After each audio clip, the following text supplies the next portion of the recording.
Hello, welcome to Study Guide Forum. Today we're going to look at what an acid is. What is an acid? If someone should ask you. So, what is an acid?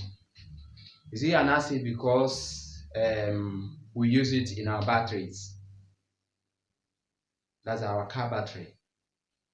I don't think that's the reason it's called an acid. So, an acid is a substance when dissolved in water produces hydrogen ion as the only positive ion. That is the characteristic of an acid is only manifests. It's only manifested whenever it is what dissolved in water. Acid can be dissolved in other organic compounds, but it cannot show characteristics of an acid.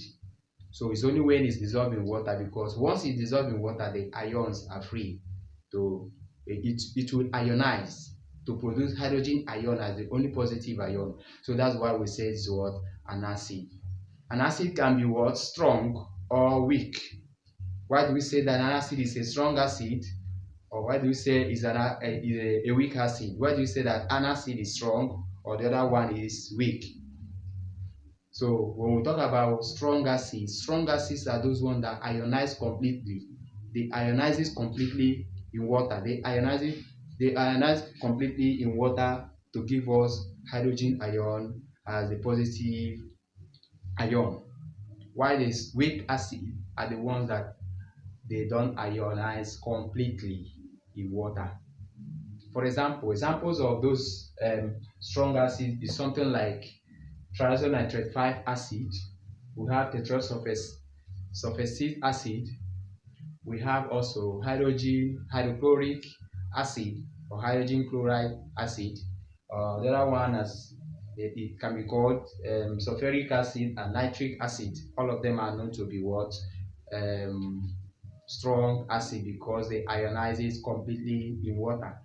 The weak ones are the ones that does not ionize it completely. They ionize partly in water. So a good example of them is triazocarbonate 4 or carbonate acid or carbonic acid. We have a um, triazo triazosulfate 4 acid, and we also have a methanoic acid, ethanoic acid, which is also example of organic acid that we have here. So all these ones are what examples of what weak acid. So that strong acid are those ones that ionize completely in water, while the weak acid are those ones that ionize partly in water to produce the hydrogen ion. So we can say an acid is concentrated or dilute. How do we know an acid that is dilute?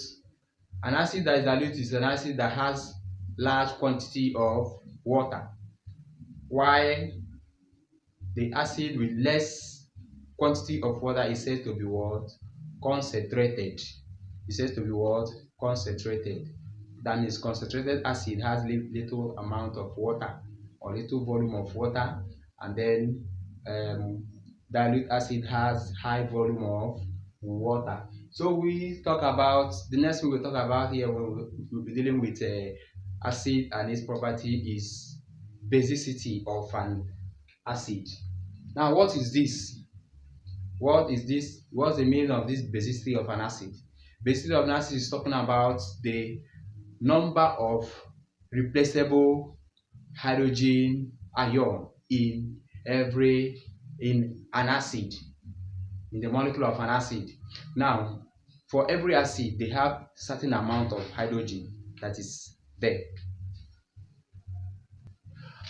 An acid can be When we talk about basicity of an acid, we mean the number of replaceable hydrogen ion in the molecule of an acid. So some acid can be dibasic, tribasic, or monobasic.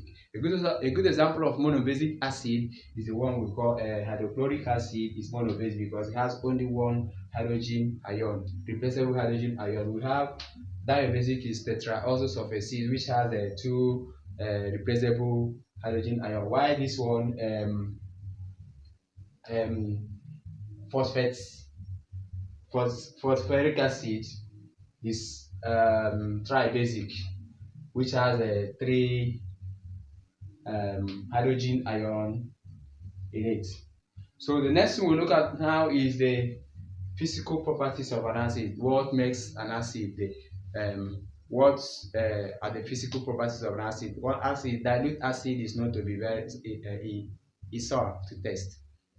Dilute acid, no, you can't test concentrated acid unless you want to, lose your tongue. So dilute acid can only be tested depending on how the level of dilution. So it tastes sour. So the next one is that acid also turn blue litmus paper red, and the concentrated acid, like I said, can burn your skin. That is very, very corrosive. So we're going to be looking at the next one, the chemical properties of an acid. Acid has at least three basic chemical properties. I said it has what? Three basic chemical properties. That the three basic chemical properties of an acid is what? Its reaction with metals, especially metals above hydrogen in the electrochemical series. Metals above hydrogen in the electrochemical series can displace hydrogen. Something like sodium, calcium, zinc, iron. All these ones can displace hydrogen from an acid. When acid react with these metals mentioned, they will liberate what? Hydrogen from the acid.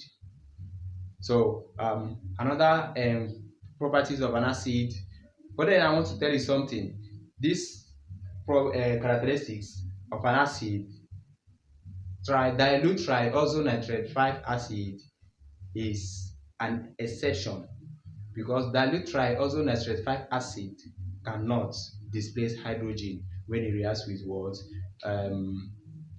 With metals. The metals we just mentioned, the ones that are highly electropositive, it does not. This is because triazonitrate 5 acid is known to be an oxidizing acid. So when it's diluted like that, it tends to produce something different from what it ought to be. It goes off from the line of the characteristics of an acid. It start acting like an oxidizing agent. So another characteristic of an acid we're going to be looking at is the reaction with triazo carbonate or carbonate. Acid reacts with triazo carbonate to liberate carbon 4 and water. So another one is the reaction with acid reacts with base. We react with base to give us salts and water, and this is normally is known as what? Neutralization reaction. So these are the much we can take for today, and we would like to hear from you. Just go to the comment section and make your comments, ask your question if at all you have anyone to ask us. And if you don't even have anyone to ask, you can also just let us know. Just write the country that you're watching us from, so that we'll know. We can also, thank you for being part of our class today. And also I would like you to share the videos to people that would like it, that needs it, people that needs this thing. Thank you so much.